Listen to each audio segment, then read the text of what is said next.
It's the 84th episode of the Elite Cosplay podcast. I'm Holly. And I'm Kevin. Yo. So this podcast is going to be about 3 days late, I believe. It is currently a Sunday. Due to, well, it's coming out tomorrow. So it is currently Monday.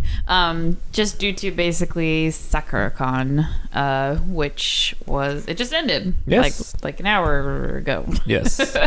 So, yeah. So we were doing photo shoots all weekend, Friday to Saturday, Sunday, just local to the area. Yes. What'd you think? It was good. It was good. We had some great people. We met some great people. Shot people the first time. Shot people for a second time. I know. It was really cool because we, for this time, we kind of limited it to the photo shoots to people who out of area didn't people. live in the area mostly. Just because we live here and they can work with us literally any weekend. So all the people were from out of town, I believe. Yeah. Yep. Right? Everyone we shot. Yeah. So yeah, it was really cool. And the weekend was super nice. Like, we've had some poopy ass weather this year. Yes. This has been the first nice weekend that we've had, or a completely like a full nice weekend. Usually we have like half a day and that was it. So this whole weekend it was freaking nice. It was sunny. Mm-hmm. You know, it got to like 60. It was so a little like, breezy on Friday. Yeah. But that was it. Cleared up. Yeah. So, yeah. Anyways, yeah, that's it. No, just to clarify with people, because there seems to be some confusion around what we're doing. This year we aren't doing conventions. Correct. But because this is our local con, this is our home con, we just couldn't not do it. Yeah, so we just opened them up during the same time. And that's why we did the out-of-town people, because we are in Seattle. And if you ever do want to shoot with us, it is always, you just email us whenever you're free and we can do it. And so that's why we do have people that just are like, hey, can you do something this weekend or this whatever weekend? And I'm like, yep, let's do it. You know, so yeah. But it was great. And I heard, which I've never experienced before because we haven't really truly been in the con center for long amounts of time for the past 2 years, the Washington State Convention Center. But we had someone tell us that so that if you've never been to the Washington State Convention Center, when you walk in and you want to go to Sakura-con, the main floor or any ECC, other Emerald City Comic-Con, or PAX, the main floor is kind of like, it has like restaurants and stuff, and people hang out there, but it's not really the hanging outy place. If you want to do anything or go to any panels or go outside in the back area where they do like photo shoots and stuff, you have to go up like 3 sets of escalators, like consecutively. Like they're right, like there's like an escalator, and then you go flat you walk like 10 feet, and then you go up again 10 feet, and then the third one you're at the top. I guess because there's so many people coming through and just, constantly using escalators because that's the only way you can get to this stuff or leave. They get used, and because there's weight on them and stuff, they overheat. Right. And so they made people, they would like randomly, which I'd never experienced that as a Sakura-con before. I have. You have? We've seen it. It's kind of unnoticeable when you're just like, well, they're just stopping the lines or something like that. But yeah it's happened before. They make people stop so nobody can get on either end, and they let them do like a couple cycles through without people on them so they don't overheat, and then they let people go again.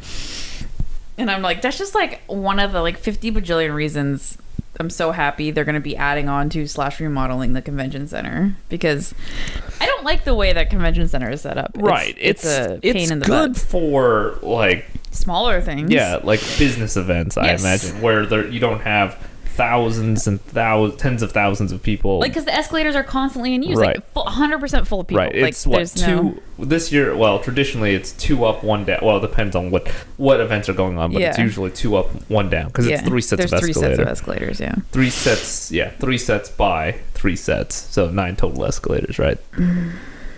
3 wide, and then 3 sets go 3 floors. Oh. I wouldn't say 9. I mean, okay, yes, technically, okay, but that's confusing. Aha. Anyway, yeah.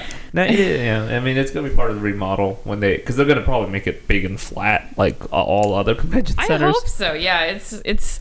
I mean, it's the convention center is weird for those who haven't been. It like literally straddles like the freeway. Right. And so it's cool. It makes for cool views when you're like looking out one of the windows, because you're like, above cars and stuff, and then there's like a cool like park attached to it, and so it definitely has a lot of pros and interestingness. But in terms of handling, like, I can't even imagine what PAX or Emerald City is like in there. Yeah. Because Sakura, it's busy. It's like 25,000, but PAX and Emerald go bigger, I think. Probably. So it's just, I'm just ready for it to be. No, you know what it is. You know what it is. It's because probably PAX and Emerald City do badge checks before the escalators. Oh, they do. Yeah, they don't let people in. That's probably what helps with that. Sakura, you can just, as long as you can go up the escalators and then you can go outside because they're like technically like public spaces. Yes. Yeah. So they can't like restrict you. Yeah. Or Sakura is more lax about the escalators. Right. At like, I think Emerald City, they're at the escalators and they won't let you go in, but you can access the most of the main floor. Yeah. Anyways, so I thought that was funny because I didn't know that was happening, and I was just like, oh dear God, this is why this is so stupid. Yeah. I mean, it's not scary, but it's weird how fully packed those escalators are all day. Yeah, because people want to do. And yeah, I know. Well, it's like that many people are headed in and out of the con at the same. So so Nyx, who is a cosplayer in Australia, I said that weird. Australia. That watches your stream a lot. Yeah, I mean, she also listens to the podcast and stuff. Yes. She was my Nyx cosplay, I believe. So if you guys want to check her out, absolutely go do it. So anyways, yes, when I was streaming on Twitch recently, she was talking to me about some weird drama that's going on with a con down there. It's called Supanova, which I've heard of before. I don't know. It's probably really big. That's probably why I've heard of it. Okay. Nyx, I'm sorry. I'm like gonna condense this like a lot because there's a lot of information. But basically, there was a Comic-Con that came through recently that set up shop in Arizona. Or not Arizona, Australia. And it's called Oz Comic-Con. And they, they had some growing pains, but they've been really successful down there. Okay. And from what I've been reading about Supanova, they're feeling a little...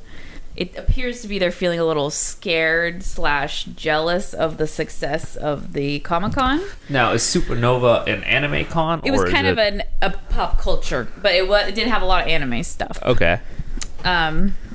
So they're feeling, from what I'm reading, it seems like they're feeling a little territorial or like jealous or something. So 10 days before the con, they rebranded themselves. Oh, okay. That's not good.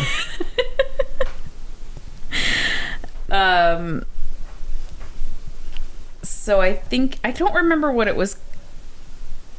Oh, it was called, I think it used to be called Supanova. The full name was Supanova Pop Culture Expo. Okay. Now they've changed it to Supanova Comic-Con and Gaming.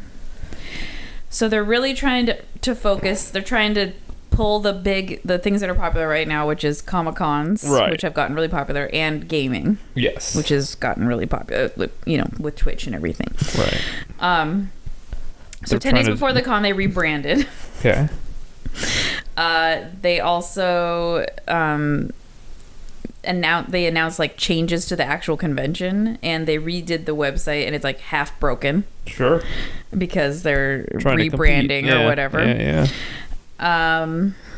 They opened up the cosplay competitions registration 10 days before the con, and this was Wednesday, and you have to sign up before Sunday. So 10 days before the con, you don't know what you're quite, you right, your plans are probably already mostly set, and then maybe if you want to compete, you're waiting, and 10 days before the con, they want you to sign up, and they don't even give you a week to sign up. Right. They give you like a couple days. That's pretty ridiculous. Yeah. There's speculation that the word Comic-Con might be copywritten, but they don't know if it's copywritten in Australia because they're branding themselves as they have the word Comic-Con in their name. So I don't know. I don't know if it reaches that far. No. Because San Diego Comic-Con here has the right, you can't Well, they have. I don't think you can. No, I think they're fine. I think so too, because Emerald City is called Emerald City Comic-Con. Yeah, I think you just can't call yourself just Comic-Con. Right. You can't just call it just Comic-Con. Right. If you call it something else Comic-Con. Yeah. Right, because it is a generic term, and if anything, you could it literally means comic convention, basically. Right. And nobody would really be that douchey to just trademark just the word Comic-Con. That would be a real huge dick move. Yeah. Just like how. Oh, jeez, there's been a lot of dick moves with what is it? Trademarks. The Witcher people, they steampunk. They did the word steampunk or something. Oh no, cyberpunk. I'm sorry. They copy. Or they did they successfully do it? As the word cyberpunk, because they have a game coming out. I think it's like Cyberpunk 77 or something like 19, number. Yeah, it's a series of numbers. Cyberpunk number. Yeah, so they defended that one. I didn't know that. Yeah, they got that one, but what is it? They got it? Yeah, they got it. It's not really. I mean, it's a word, but it's not as right. It's not very and they big. promised not to be dicks about it. They just said like. From what I know about playing Witcher and reading about CD Projekt Red, which is the company that made Witcher, they seem pretty cool. I don't know, but anyways, I don't care. Yes, but I think in this one they could probably make the case that you can't. It's not. It's a generic enough term. This con now doesn't technically include anime anymore, which the previously did. Pushing the focus on gaming. 10 days before they made all these changes, all the vendors are going to be pissed and stuff. Yes. Nix feels like the reason why the Oz Comic-Con's doing so well is because Supanova's kind of quality has declined, and they're kind of screwing themselves over, and they keep doing things to make people be like, I'd rather go to this other one if I had a choice, Right. So yes, there's something about hang on, I lost it. Oh no.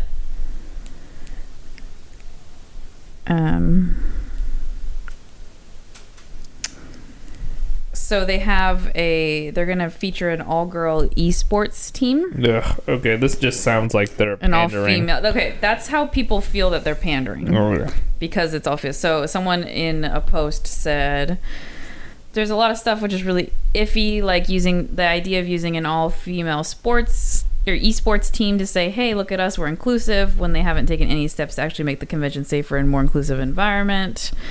Then our convention is getting a lot of flack recently. Let's talk about how great we are in a press release, also while taking aim at Oz Comic-Con. So they're kind of talking smack about the other one too. It's just like seems very unprofessional, especially like and Nick specifically said, "I'm interested to hear Kevin's thoughts." Well, we already know the direction I'm going to take. Yeah, it just sounds like they're. It sounds messy. Well, no, it just sounds.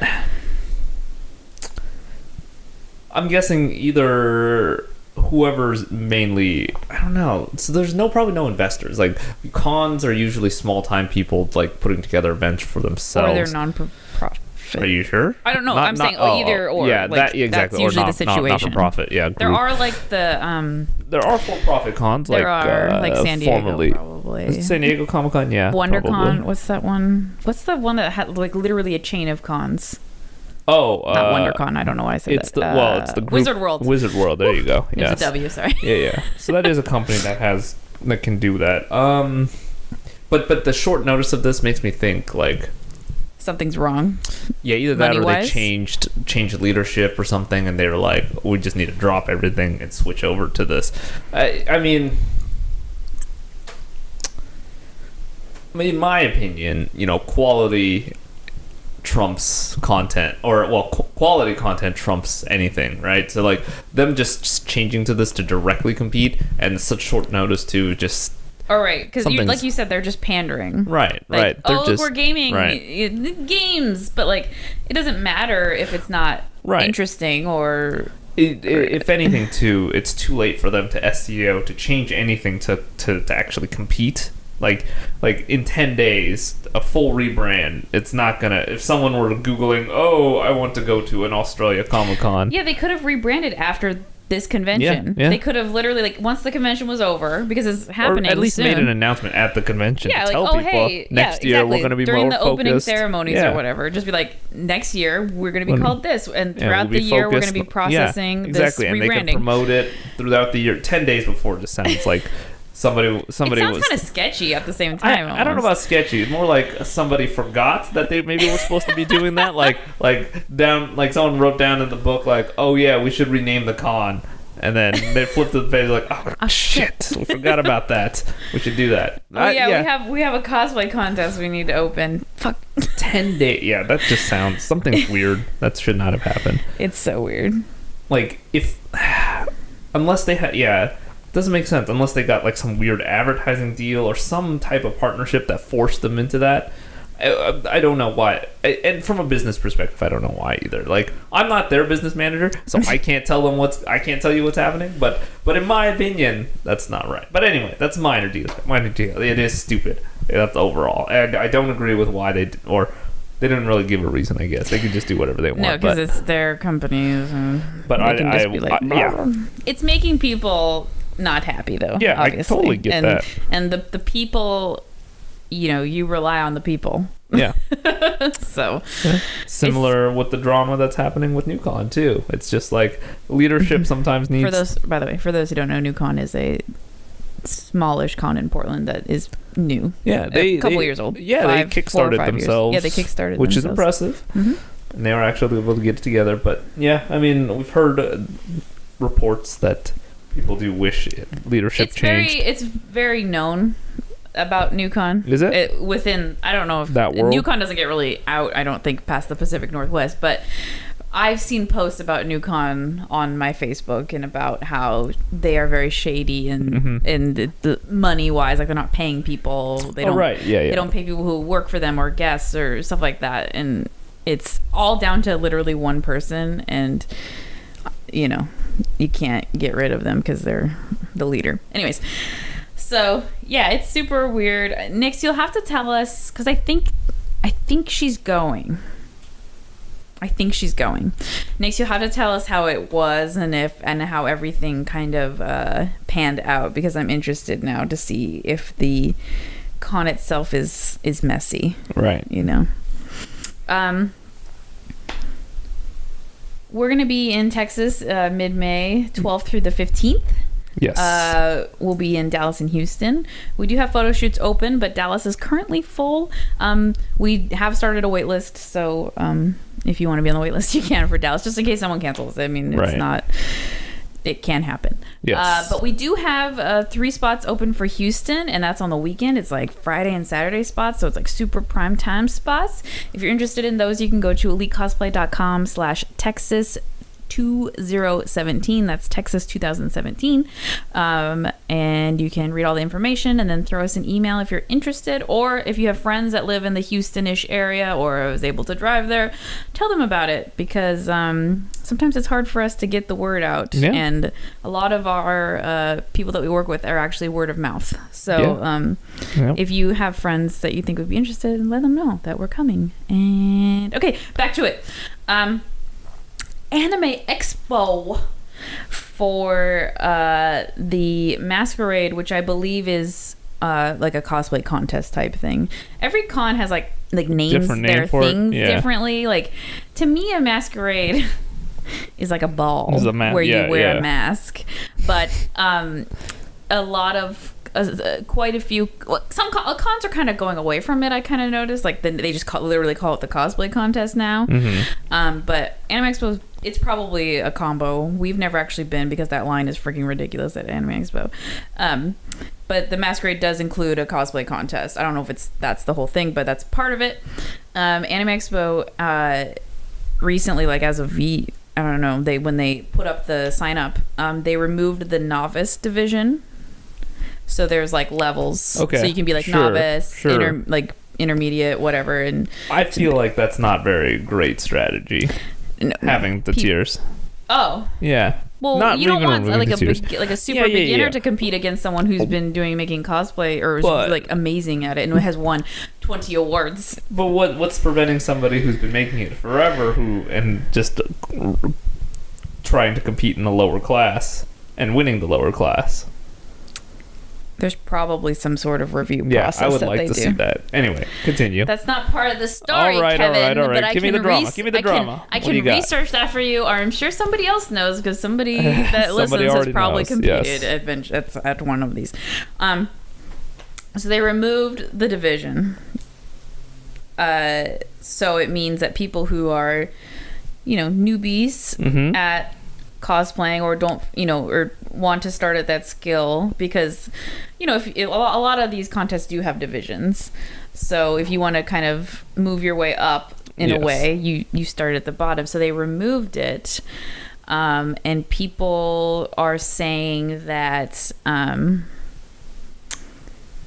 that now that they removed the entry level kind of tier, that cosplayers won't enter because they don't feel that they're the next tier. Right. And so they feel like they're shunning like newer cosplayers from competing because it's intimidating.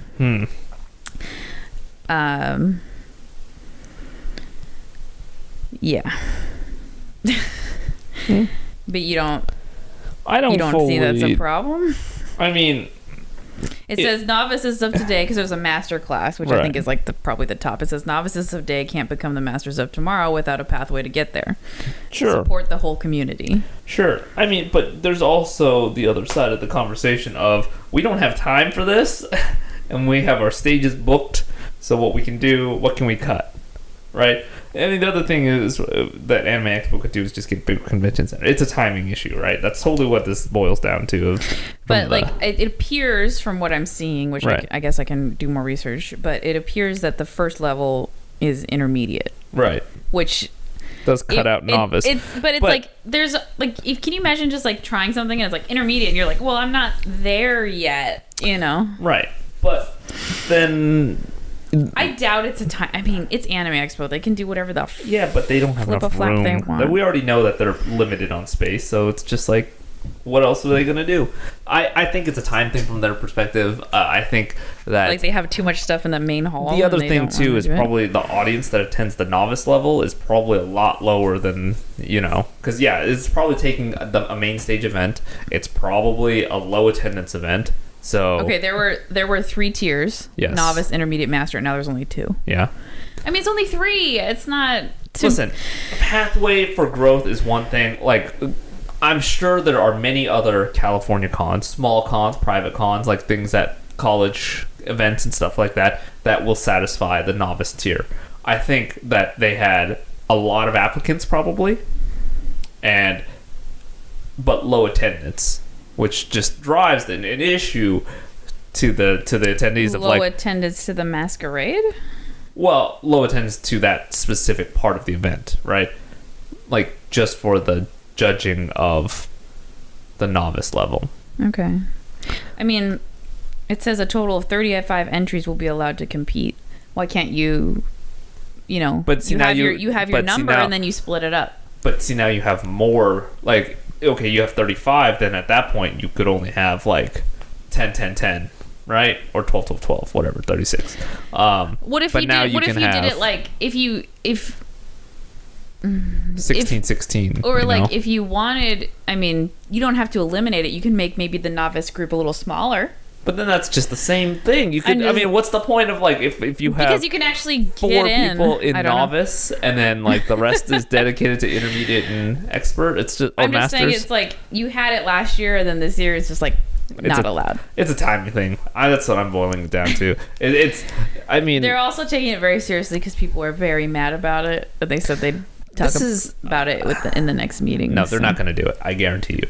They won't bring it back. There's no reason. I mean, I don't want to be mean to people that want to compete and want to jump in at the novice level. Mm-hmm. That's very respectable. But at the scale that Anime Expo operates at, I can see them justifying it as saying it just takes up too much time and we don't have enough people attending this particular part of it.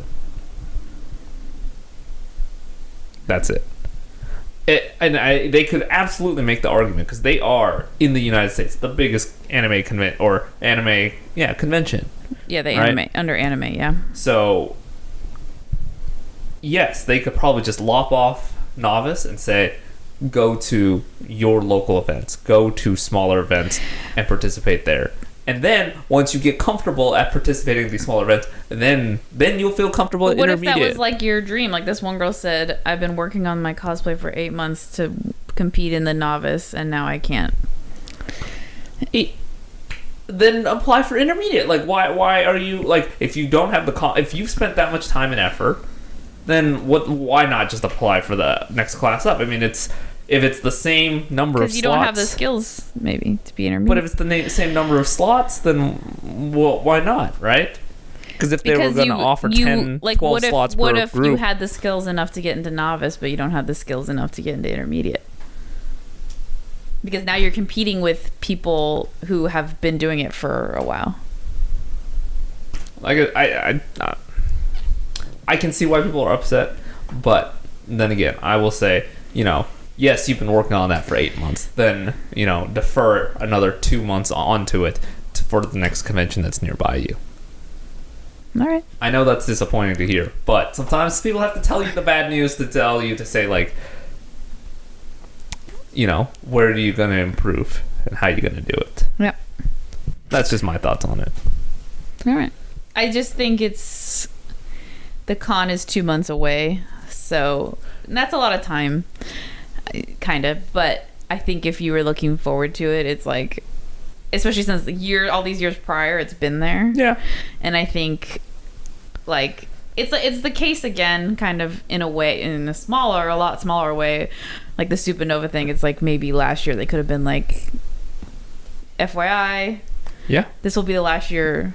I mean, they probably didn't think about it until they had like a meeting recently. This one I can see as being a little different, though. I know, it's like a lot smaller scale, but it's like, I think it's because when they announced the masquerade, they just like put it out there. Like there was no like pre-warning, I guess. Right. This one, like, so when people went to go sign up, because they announced it on their Twitter, and then they click the link, and then it literally has a bullet point that says no novice. Right.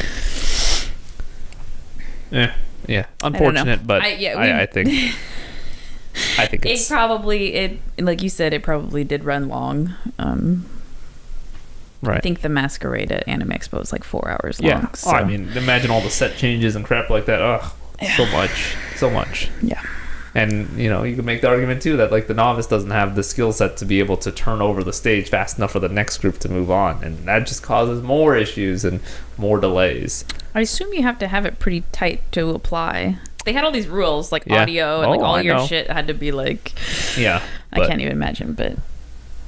Like I said, that's the perfect opportunity. That's why smaller cons are there, to absorb these kinds of more novice groups.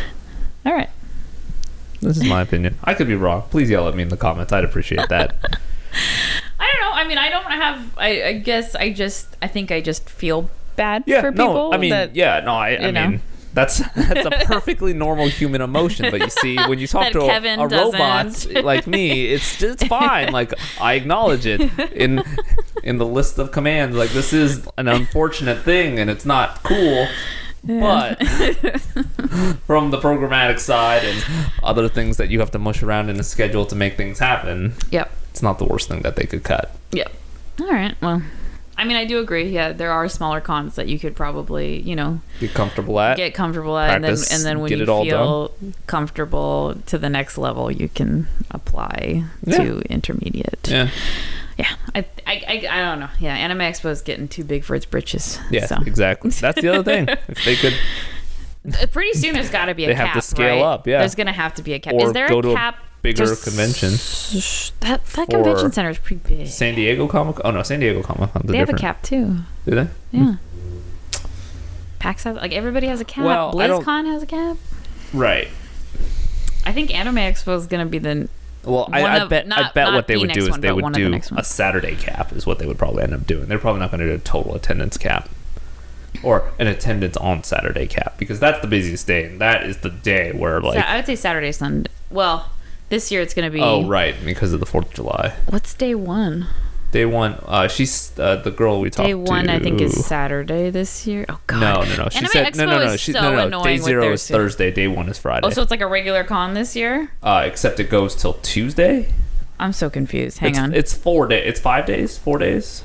Well, they have the day 0 that's like open. Oh, right. So right. That's Thursday for sure. Yeah. Thursday, Anime Expo Friday. schedule. They Thursday, just keep Friday, Saturday, they keep morphing it to be Sunday.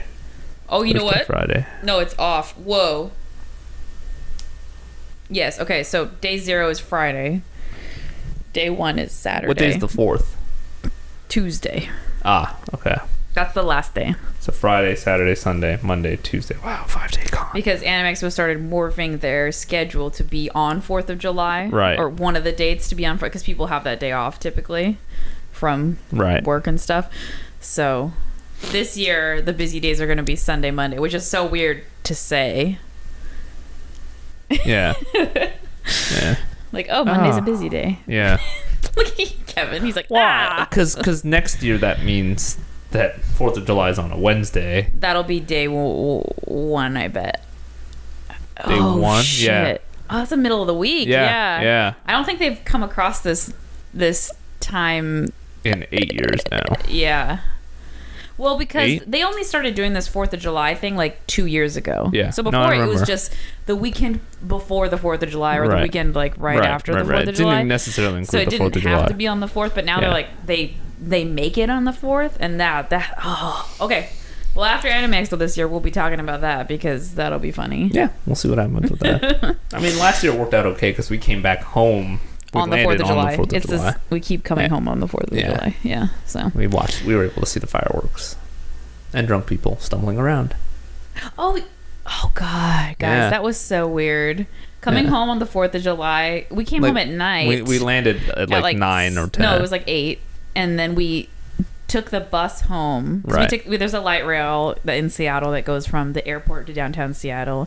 And then we live pretty close to downtown Seattle, so we just were taking the bus home. We were literally the only one, like downtown Seattle, which is usually has at least some people in it. It was completely empty. Right. It was like Kevin and me, and then this like drunk guy who was just got out of the talking hospital about his regrets in life. Yes. And then we got on the bus, and then there was like walked to our apartment, and there's like a car crashed into a house. Yeah. Drunk people stumbling down the hill. Screaming, and we're like, what is happening? Right. The but we were able apocalypse to catch is now. the fireworks still.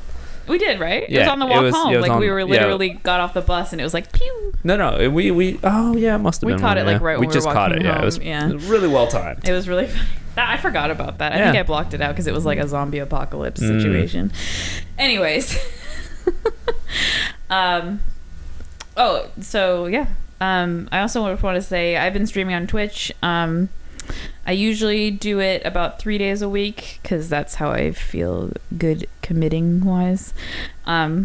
Typically, like right now, it's kind of been Monday, Tuesday, Thursday. You can also go on my channel and look at my schedule, which I change all the time. And I also make announcements on Twitter, but I stream. Holly doesn't make announcements on Twitter. I do sometimes. I tell her to tweet it out anytime she streams. And never. Laura, she's like, oh no, I don't want to. Laura, back me up. Laura, back me up. If you're listening to this, back me up. In the comments, just No, you saying sometimes is very, yeah, sometimes 1 in 10. That's sometimes, yes. Okay, anyways. Yeah, you just have to. Now this puts Holly in accountability mode. Holly, on this date, I said you don't tweet it out, so continue, please. I'd like to see you tweet it out more.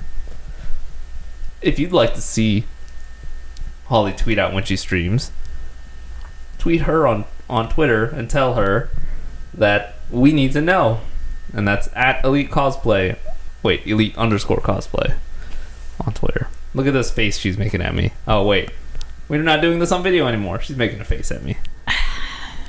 I was like holding my breath that whole time. It was really hard. Yes, I'm on Twitch. It's just Elite Cosplay. I stream photo editing that we do. So like tomorrow I'll be streaming Sakura-con stuff. And I also stream us making cosplays, the ones that we'll be making for Anime Expo, which is in like high stress mode right now because it's coming sooner than I thought. It is soon. Yes. So yeah, you can watch that if you want and hang out. I know some of you do that, so thank you. Do. Just kidding. We had something to talk about. This is awkwardly cut in. Go, Kevin. Oh, well, this week Overwatch released an update. They did. It's the Uprising? Yes, Uprising. It is a holiday in the Overwatch world universe. So it's not like a tradition. Like it's actually a holiday in their universe? Yeah, I didn't know that. Yeah, so... Or it's going to be a yearly event for them. So as the game ages, every year this will happen. Let's talk about them sexy skins, though, because, I mean... Those of you who I don't play Overwatch. Kevin does. She just watches me play Overwatch. I watch him. Well, I don't really. Sometimes watch you play. I watch people on. Kevin likes to watch people on Twitch play, so that's kind of where I see it. But you can really appreciate some of the skins that they have. They're very cool looking. They do a lot of the holiday ones, like Chinese New Year, Christmas. Blah blah blah blah blah. So they since whenever they do a big update, they always update a few of the skins for the characters that they have. Yep. Kevin, which one's your favorite? Genji. The Black Watch Genji. Who, for future reference, if we ever mention him again, Kevin and I call him Gengu. So just an FYI. Yes, because we know we're saying it wrong, but it's funny to say Gengu for some reason. Anyways, Genji is a Japanese character. He is. And one of the Yamada brothers. The name. It's very sexy. The skin? Yes. So it's very sleek looking. Kevin would like to cosplay it. I would. I don't have the skills. Looks very good. Yes. They also updated. I also like Widowmakers and McCree's. I like all the rotating spurs now on his boots. McCree's kind of a cowboy style character, and he has spurs that just move. I don't know. Okay, yeah, they didn't move in the other skins. So they didn't? No, yeah, it's it's weird that they made them move now. So like when you rotate them and shake them around. Yeah, like they move with him. Yeah. Interesting. I know it's such a minor thing, but it's like everybody likes it. And then they didn't retroactively do it for the other skins. I was gonna say, did they apply it to the other ones? No, this is the only skin. It's special. Or the spurs turn. I know it's stupid, but the thing is, the Uprising event is back in the past, so all the characters are 30 younger. Years ago. It's not 30. It's not 30? No, Mercy's 37. She's not 7 in the Uprising. It's to me, it's 10 years ago. All right. Everybody keeps saying 30. I'm like, all these characters would be toddlers if it was 30 years ago. There's no way. What if they're even older? What if Mercy's actually 57? If you go to their wiki, she's late 30s or something. So they're all younger and stuff. Yeah, Mercy's pretty hot. She's always pretty hot. So it's very cute to see a couple of them younger or before things happened to them, certain robotic things. Yeah. I feel like on Overwatch, and I've said this to you a bajillion times, almost every character has a robot aspect. Not all of them. There's characters who do not, but I could scream them most all. Of them, there's a lot of robotiness in Overwatch. There's actual robot characters, and then there's people that have robot augmented arms, robot legs, all the time. It's the future, baby. Oh, okay. You can lose things in war and then get them back. And then get it back. Wait, what movie did we watch that just had that? Oh, Logan. The bad guy, the main bad guy had a robotic arm. Oh. I don't know if you remember. I didn't know. I was too distraught that whole movie. I had depression. Depression. I don't know. I was trying to think of a better word that I just said. Jabronis. Depression. Anyways, so maybe Kevin will actually cosplay from one of the Black Watch skins because they are very sexy. I cannot be grisly as McCree. I know. I was gonna try to low key make you the McCree cosplay and then be ta-da! But then he has that crazy facial hair, and I'm like, oh, Kevin. Yeah, I can't do that. It's shaved. It's very Wolverine-esque, actually. Yeah, it is. But I was like, I don't know if there's a way I could actually black cowboy hat. Fake that. You could buy that. I mean, his outfit. My forearms and hands are not as big as they are. Actually, all the characters are really beefy. All the male characters. No, McCree especially. I don't know if his arms are very beefy. I don't know if their artists had issues with proportions, but his hands are gigantic. Yeah, people have been pointing that out. They're gigantic. Bigger than his head. Yeah, they're way huge. Yeah. But anyways, just wear some padded gloves or something. Maybe. You can't actually remove the gun because it's just like the Hulk hands. My hands will go inside and that's it. should just take the whole cans and spray them black. Yeah. Maybe you'll see something from Kevin with that. Anyway. I wanted to cosplay something with you if you were going to do the Black Watch Genji. What would you do? I don't know, though, because I'm not really, like... The only... one I'm like super into is like the Halloween version of Mercy, which if you guys haven't seen, it's very adorable, and a lot of people have already done it, so it's been cosplayed and stuff. But that's like the only one I find cute, and like I think they're all cute, but for me personally and like my body and like what I like, that's the only one. So I don't think I can unless a skin gets released in the future and I'm like, I need it. But anyways, Beach Party May, I don't know. Hey, we saw one of those. Did we? Kind of at Sakura-con. Oh, yeah, I guess so. She was wearing a bikini and then she had like a wrap on. I couldn't quite figure it out. But anyway, we had this was an insertion. And back to our regular scheduled program. Okay. Anyways, that is the 84th episode of Elite Cosplay Podcast. Thank you for hanging out with us. If you live in Tejas and you want to shoot with us, elitecosplay.com/Texas2017. Or if you live in Seattle and you want to shoot with us, info@elitecosplay.com. Or Vancouver or Portland or wherever. Yes, we can drive too. So we'll accommodate. Yeah. All right. See you guys next time. Next week. Okay, bye. Bye.